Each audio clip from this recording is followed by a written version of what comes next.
ന്യൂത്ത എപ്പോഴും നമ്മൾ പ്രൊഡക്റ്റിനെ പറ്റിയല്ലേ, ഇന്നൊരു ഡിഫറെന്റ് ക്വസ്റ്റ്യൻ ചോദിക്കട്ടെ. ഇത് നമുക്ക് കോമൺ ആയിട്ട് കസ്റ്റമേഴ്സ് നമ്മുടെ അടുത്ത് ചോദിക്കുന്ന ഒരു ക്വസ്റ്റ്യൻ ആണ്. എന്താണ് ന്യൂത്തയുടെ സക്സസ്? ഫാമിലി ഉണ്ട്, ഓൺലൈൻ ബിസിനസ് ഉണ്ട്, സ്റ്റോർ ഉണ്ട്, ഇതെല്ലാം എങ്ങനെ മാനേജ് ചെയ്യുന്നു? സക്സസ് സീക്രട്ട് ആണോ ചോദിക്കുന്നത്, മാനേജ് ചെയ്യുന്നതാണോ ചോദിക്കുന്നത്? രണ്ടും. Mainly what's your secret behind the success? അതല്ലേ, അതൊരു ഒറ്റ വാക്കിൽ പറയാൻ പറ്റത്തില്ല. സക്സസ് സീക്രട്ട് എന്താണെന്ന് ചോദിച്ചാല്, ഇപ്പൊ പുതിയതായിട്ട് വളർന്നു വന്ന യങ് എന്റർപ്രണേഴ്സിനോടാണെങ്കിലും ഇനിയിപ്പോ even any kind of business ചെയ്യുന്ന ലേഡീസിനോടാണെങ്കിലൊക്കെ എനിക്ക് പറയാനുള്ളത്, ഈ ഒരു ഫീൽഡിലേക്ക് കയറി വരാനേ പറയുള്ളൂ. നമുക്ക് ഹാർഡ് വർക്കിംഗ് മൈൻഡ് ഉണ്ടെങ്കിൽ നമുക്ക് കുറച്ച് സമയമൊക്കെ നല്ലതാണെങ്കിൽ ഏതൊരാൾക്കും കയറി വരാൻ പറ്റാവുന്ന ഒരു ഫീൽഡാണ് ബിസിനസ്. ഇത് എന്റെ ബിസിനസ് തന്നെയല്ല, എല്ലാ ടൈപ്പും. സോ എല്ലാ ലേഡീസും എന്തെങ്കിലുമൊക്കെ ചെയ്ത് അവരവരുടേതായിട്ടുള്ള രീതിയിൽ ഇൻഡിപെൻഡന്റ് ആവണം എന്ന് വിശ്വസിക്കുന്ന ഒരു വ്യക്തിയാണ് ഞാൻ. അതിൽ തന്നെ പ്രത്യേകിച്ച് പറയാനാണെങ്കിൽ എൻ്റെ ഇവിടെ വർക്ക് ചെയ്യുന്ന ലേഡീസിനെ എല്ലാവരെയും എനിക്ക് ഭയങ്കര ഇഷ്ടമാണ്. കാരണം എന്താ അറിയോ, അവരവരുടെ ഹസ്ബൻഡിനെ ഒന്ന് സപ്പോർട്ട് ചെയ്യാൻ വേണ്ടിയിട്ടല്ലേ അവരിവിടെ രാവിലെ തൊട്ട് വൈകിട്ട് വരെ. ചിലരാണെങ്കിൽ ഫാമിലി നോക്കാൻ, ചില ഡിവോഴ്സി ആയിട്ടുള്ള ലേഡീസ് ആണെങ്കിൽ അവരുടെ കുടുംബം നോക്കാൻ, ഹസ്ബൻഡ് ഉള്ളവരാണെങ്കിൽ അവരുടെ ഹസ്ബൻഡിനൊരു ഹെൽപ്പ് എന്ന ലെവലിൽ. സോ എനിക്ക് അവരോടൊക്കെ ഭയങ്കര ബഹുമാനമാണ് കേട്ടോ. കാരണം അവരെ കൊണ്ടാവുന്ന രീതിയിൽ സപ്പോർട്ട് ചെയ്യണം. എല്ലാവർക്കും അത് പറ്റിയില്ലെങ്കിലും കുറെ പേർക്ക് അത് പറ്റുന്നുണ്ട്. അതുപോലെ തന്നെ ബിസിനസ്സും അതുപോലെ തന്നെ നമ്മൾക്ക് ഇൻട്രസ്റ്റ് ഉണ്ട്, പാഷനേറ്റ് ആണെങ്കിൽ ഉറപ്പായിട്ടും എന്തെങ്കിലും ഒരു ബിസിനസ് ചെയ്യാനേ ഞാൻ പറയുള്ളൂ. എൻ്റെ ഒരു സക്സസ് ആയിട്ട് എനിക്ക് തോന്നിയിട്ടുള്ളത് 3 കാര്യങ്ങളാണ്. ഒന്ന് ഹാർഡ് വർക്ക്, അത് നിങ്ങൾക്ക് എല്ലാവർക്കും അറിയാൻ പറ്റും. 2 ലക്ക്, മൂന്നാമത്തേതാണ് മെയിൻ പോയിന്റ് ഒബ്സർവേഷൻ. അപ്പം നിങ്ങളെല്ലാവരും വിചാരിക്കുക എന്താ ഈ ഒബ്സർവേഷൻ? ഒബ്സർവേഷൻ മീൻസ് നമ്മളുടെ കസ്റ്റമറുടെ ഏറ്റവും ഫ്രണ്ടിൽ നിന്ന് നമ്മളുടെ കസ്റ്റമറിന്റെ ആവശ്യങ്ങൾ എന്താണ്, അവരെന്തൊക്കെയാ ചോദിക്കുന്നത്, അവർക്ക് എങ്ങനെ അവരുദ്ദേശിക്കുന്ന പ്രോഡക്റ്റ് ആ ഒരു ഇതിൽ കൊണ്ടുവരാൻ പറ്റും, അങ്ങനെ എല്ലാ കാര്യങ്ങളും നമ്മൾ നന്നായിട്ട് ഒബ്സർവ് ചെയ്താൽ മാത്രമേ നന്നായിട്ട് ഈ ഒരു ബിസിനസ് കൊണ്ടുപോകാൻ പറ്റത്തുള്ളൂ. ഞാൻ ഈ ക്ലോത്ത് ബിസിനസ് ചെയ്യുന്ന ഫീൽഡിലുള്ള ആളുകൾക്കുള്ള ഒരു ചെറിയ ഒരു അഡ്വൈസ് എന്നോ അല്ലെങ്കിൽ ഒരു ട്രിക്ക് എന്നോ ഒക്കെ പറയാം. അതായത് നമ്മൾ ഈ ഒബ്സർവ് ചെയ്യുക, നമ്മളുടെ ഫ്രണ്ടിൽ നിൽക്കുന്ന കസ്റ്റമറിന് എന്താ വേണ്ട, അതെങ്ങനെ കൊണ്ടുവരാൻ പറ്റും, അത് എങ്ങനത്തെ റേഞ്ചിൽ കൊണ്ടുവരാൻ പറ്റും, അതിനകത്ത് എന്ത് വെറൈറ്റി കൊണ്ടുവരാൻ പറ്റും, അതൊക്കെ സൂക്ഷിച്ച് കണ്ടും പിന്നെ അപ് ടു ഡേറ്റ് ആയിരിക്കണം. നമ്മളുടെ ഓരോ ഡേയും ഒരു ദിവസം പോലും ഞാൻ മുടങ്ങാറില്ല. പിന്നെ ഉറപ്പായിട്ടും നമ്മൾ കുറച്ച് സാക്രിഫൈസ് ചെയ്യണം. എനിക്ക് ഒരുപാട് കാര്യങ്ങൾ സാക്രിഫൈസ് ചെയ്യേണ്ടി വന്നിട്ടുണ്ട്. എൻ്റെ ഫാമിലിയിലാണ് ഞാൻ എവറി വീക്ക് എൻ്റെ ഹസ്ബൻഡുമായിട്ട് ഔട്ടിങ്ങിന് പുറത്ത് പോകും, അല്ലെങ്കിൽ ഞങ്ങൾ ട്രിപ്പ് പോകാറുണ്ട്. ഇപ്പം അതൊന്നുമേ ഇല്ല. ബിക്കോസ് അതിന് പോയാൽ എൻ്റെ ഇവിടെയുള്ള എൻ്റെ കാര്യങ്ങളിലൊക്കെ കുറേ എനിക്ക് ഒരുപാട് റെസ്പോൺസിബിലിറ്റീസ് ഉണ്ട് കേട്ടോ. എനിക്ക് ഫിസിക്കൽ സ്റ്റോർ എൻ്റെ നിങ്ങൾക്ക് എല്ലാവർക്കും അറിയാം 40,000 സ്ക്വയർ ഫീറ്റ് ഉള്ള സ്റ്റോറാണ്. അതേപോലെ തന്നെ എൻ്റെ ഓൺലൈൻ ഡിവിഷനും അത്രയ്ക്ക് തന്നെ വലുതാണ്. രണ്ടും കൂടെ മെയിൻറ്റെയിൻ ചെയ്ത് കൊണ്ടുപോകൽ ഭയങ്കര റിസ്ക് ആണ്. പക്ഷെ ഞാനത് സന്തോഷത്തോടെയും ഇഷ്ടത്തോടു കൂടിയാണ് ചെയ്യണം. ഓരോ ദിവസവും ഞാൻ വരുന്നത് ഇന്ന് എൻ്റെ കസ്റ്റമേഴ്സിന് എന്ത് കൊടുക്കാൻ പറ്റും എന്നുള്ളൊരിതിലാണ്. അപ്പോൾ ആ ഒരു ഇഷ്ടമുണ്ട് ഇതിനകത്ത്. പിന്നെ കുറേ കാര്യങ്ങൾ നമ്മൾ സാക്രിഫൈസ് ചെയ്യണം, മെയിനായിട്ട് ഒബ്സർവ് ചെയ്യണം. പിന്നെ എനിക്ക് വേറെ ഒരുപാട് പേര് ഈ ബുട്ടിക് ഫീൽഡിൽ തന്നെയുള്ള ഒരുപാട് പേരോട് എനിക്ക് പറയാനുള്ളത്, ഒരിക്കലും കുറുക്ക് വഴി നിങ്ങൾ നോക്കരുത്. കുറുക്ക് വഴി എന്ന് ഞാൻ ഉദ്ദേശിച്ചത് വേറൊരാളെ പോലെ എനിക്ക് അവരുടെ പ്രോഡക്റ്റ് എനിക്ക് വേണം, ആ ഒരു ഷോപ്പിന്റെ ലിങ്കുകൾ അയച്ചു കൊടുത്ത് പ്രോഡക്റ്റ് ഉണ്ടാക്കാൻ നോക്കുക. അതൊന്നും അത്ര നല്ല രീതിയിലുള്ള പ്രവണതയല്ല.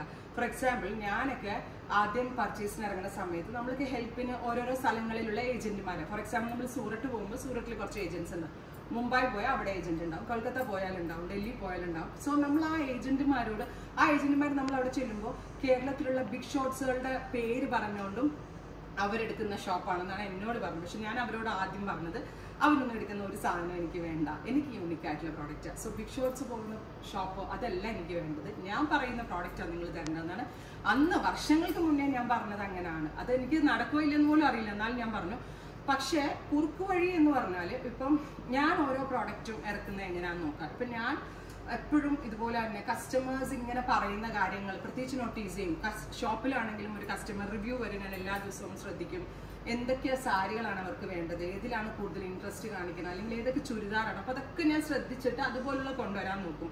പിന്നെ എനിക്ക് നല്ലൊരു ഇൻഹൗസ് ടീമാണ് ഉണ്ട് ഇവിടെ, ഡിസൈനേഴ്സും മാസ്റ്റേഴ്സും പിന്നെ കുറേ എക്സ്പേർട്ട് ആയിട്ടുള്ള ഹാൻഡ് കാരിഗേഴ്സും ടൈലേഴ്സും ആയിട്ടുള്ള ടീം വെച്ചിട്ട് നമ്മളൊരു വർക്ക്ഷോപ്പ് എന്ന് അതിനെ പറയാം. അതായത് നമ്മളൊരു ടീം കൂടെ ഇരുന്ന് ഞാനും ആ ടീമും കൂടി ഇരുന്ന് ഓരോ ഡിസൈൻസ് ഡെവലപ്പ് ചെയ്യും. എൻ്റെ സജഷൻസ് ഞാൻ അവരോട് ഷെയർ ചെയ്യും, അവരതിനെ പറ്റിയ ഡിസൈൻ മേക്ക് ചെയ്യും. ആ ഒരു ടീം വർക്കിൽ അപ്പം നമ്മളൊരു ടീമിനെ നിർത്തി ഒരു പാറ്റേൺ ഡെവലപ്പ് ചെയ്യുന്നതിൻ്റെ പുറകിൽ ഒരുപാട് കഷ്ടപ്പാടുകളുണ്ട്. ഒരു ദിവസം നമ്മൾ ചിലപ്പോൾ 10ഓ 12ഓ സാമ്പിൾ വന്നാലും നമ്മൾ ഉദ്ദേശിക്കുന്ന ഭംഗിയിലേക്ക് വന്നില്ലെങ്കിൽ ചിലപ്പോൾ നമ്മൾ അതിനകത്ത് നിന്ന് ഒരു സാമ്പിളേ പാസ്സാവത്തുള്ളൂ. ആ സാമ്പിളായിരിക്കും ചിലപ്പോൾ നിങ്ങളുടെ മുമ്പിലേക്ക് കൊണ്ടുവരിക. അതൊക്കെ വേറൊരാളുടെ ഹാർഡ് വർക്കാണ്. അതെന്ത് ഈസിലി ആയിട്ട് സൂറത്തിലുള്ള ഏജന്റുമാർക്കും, സൂറത്ത് എന്ന് പറഞ്ഞാൽ ഇന്ത്യയിൽ തന്നെ ഏറ്റവും കൂടുതൽ റെപ്ലിക്കാസ് ഉണ്ടാക്കുന്ന ഒരു സ്ഥലമാണ്. എല്ലാത്തിനെയും ഉണ്ടാക്കി തരും അവർ, എന്ത് ടൈപ്പ് വേണമെങ്കിലും.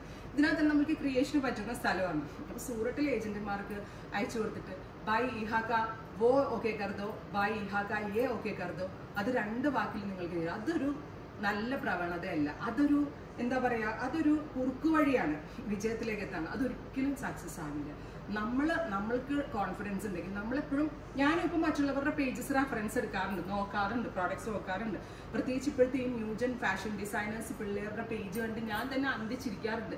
എന്തെല്ലാം നല്ല നല്ല ക്രിയേഷൻസ് ഓരോരുത്തരും കൊണ്ടുവരും. അതിനകത്ത് നിന്ന് ഇൻസ്പയർ ചെയ്ത് എൻ്റെ ടീമിൽ ഞാൻ ഡെവലപ്പ് ചെയ്യാറുണ്ട്.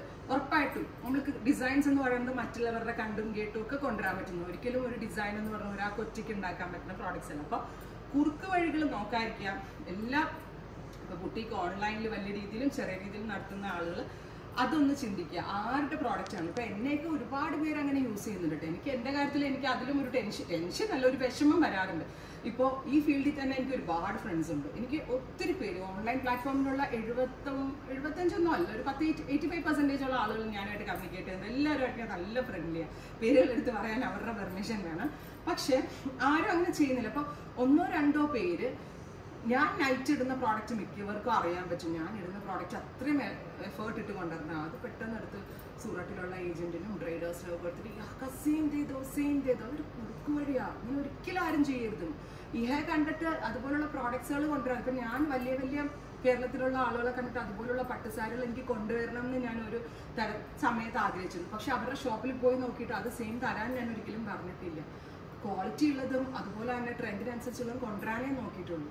സോ വളർന്നു വരുന്ന യുവതലമുറയോടാവട്ടെ, ബഡിങ് ആയിട്ടുള്ള ബിസിനസ് വുമൻസിനോടാവട്ടെ, എനിക്ക് ഒന്നേ പറയാനുള്ളൂ, നമ്മളുടെ കസ്റ്റമേഴ്സിന് വേണ്ട എന്തൊക്കെ കാര്യങ്ങളാണെന്ന് നന്നായിട്ട് ഒബ്സർവ് ചെയ്ത് അതിനനുസരിച്ചുള്ള പ്രോഡക്റ്റും അത്രയും ഹാർഡ് വർക്ക് ചെയ്തിട്ട് നമ്മളത് കസ്റ്റമറിലേക്ക് നല്ല പ്രോഡക്റ്റുകൾ, അതായത് റിപ്പീറ്റഡ് ബിസിനസ് എക്സ്പെക്ട് ചെയ്തിട്ടുള്ള, അല്ലാണ്ട് ഏതെങ്കിലും ഒരാൾ ചെയ്ത സാധനം കൊണ്ടുവന്ന് വിൽക്കാൻ എല്ലാവർക്കും പറ്റും. അതൊരു ലോങ് ടേം ഇതായിട്ട് നിൽക്കത്തില്ല.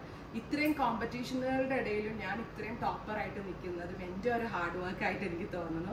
പിന്നെ എൻ്റെ ഫാമിലി കുറേയൊക്കെ എനിക്ക് മെയിൻറ്റെയിൻ ചെയ്യാൻ ബുദ്ധിമുട്ടാണ്. പക്ഷെ എന്നാലും ഞാനൊരു 12 മണി വരെയൊക്കെ ഫാമിലി കുട്ടികളുടെ കൂടെ തന്നെ ഉണ്ടാവും. എൻ്റെ മൂത്ത ആള് BBA ആയി. ഇനിയിപ്പോൾ അവൻ്റെ കാര്യങ്ങളൊക്കെ അവൻ നോക്കാനായി. രണ്ടാമത്തെ ആൾ +2. പിന്നെ എൻ്റെ മദറിനെ ഞാൻ എൻ്റെ വീട്ടിൽ തന്നെ കൊണ്ടുവന്ന് നിർത്തിയിരുന്നു. കുട്ടികൾക്ക് അവർ കയറിങ്ങി. എന്നാലും ഞാൻ വൈകുന്നേരം പോയാലും കുറേ നേരം അവരുടെ കൂടെ തന്നെ ഇരിക്കാൻ ട്രൈ ചെയ്യാറുണ്ട്. ഹസ്ബൻഡ് പിന്നെ എൻ്റെ കൂടെ ഇവിടെ ബിസിനസ്സിൽ എപ്പോഴും ഉണ്ടാവും. എന്നാലും ഹസ്ബൻഡുമായിട്ടാണെങ്കിലും ടൈം സ്പെൻഡ് ചെയ്യാൻ ഞാൻ ഇടയ്ക്ക് ഒരു കോഫി കുടിക്കാനും ഒക്കെ ഞങ്ങൾ പോകാറുണ്ട്. അതാണ് ഞങ്ങളുടെ ഔട്ടിങ്. ഈ ആലപ്പുഴക്കകത്ത് തന്നെയാണ്. കാരണം ഈ ഒരു ടൈമിൽ നമ്മൾ പുറത്തൊക്കെ പോകും. ഞാൻ മുമ്പൊക്കെ ആണെങ്കിൽ അല്ലെങ്കിൽ എറണാകുളം പോയാലും ഞാനൊരു മൂവി കാണുള്ളൂ, അല്ലെങ്കിൽ എന്താ പറയുക, എറണാകുളത്തെ പുറത്തേക്ക് പോകാറുള്ളൂ. ഒരു കോസ്മെറ്റിക്സ് മേടിക്കാൻ എറണാകുളം പോകണം അങ്ങനെ വിചാരിച്ചിരുന്ന ആളാണ്. ഇപ്പം അതൊക്കെ നിർത്തി. അപ്പോൾ അതൊക്കെ ഒരു തരത്തിലുള്ള സാക്രിഫൈസ് ആണ്. പക്ഷെ അതിന് പകരം ഞാൻ വേറെ സന്തോഷങ്ങൾ ഫാമിലിയെ മെയിൻറ്റെയിൻ ചെയ്യാൻ കണ്ടെത്തുന്നുണ്ട്. അപ്പോൾ ഫാമിലിയും ബിസിനസ്സും എല്ലാം ഒരേപോലെ കൊണ്ടുപോവുക. പുതിയതായിട്ട് വരുന്ന ലേഡീസിനോട് ഞാൻ പറഞ്ഞില്ലേ, നിങ്ങൾ നിങ്ങളുടേതായിട്ടുള്ളൊരു സ്റ്റൈൽ ഓപ്റ്റ് ചെയ്ത് ധൈര്യമായിട്ട് ബിസിനസ് ചെയ്യുക. നിങ്ങൾ ഉദ്ദേശിച്ച ലെവലിലേക്ക് എത്തും. അപ്പം ഞാൻ ഒരുപാട് പറഞ്ഞ് വാചകം അടിച്ചിട്ടില്ല എന്നാണ് എൻ്റെ ഒരു വിശ്വാസം. അപ്പോൾ എല്ലാവരും ഇത്ര നേരം കേട്ടത് താങ്ക് യു.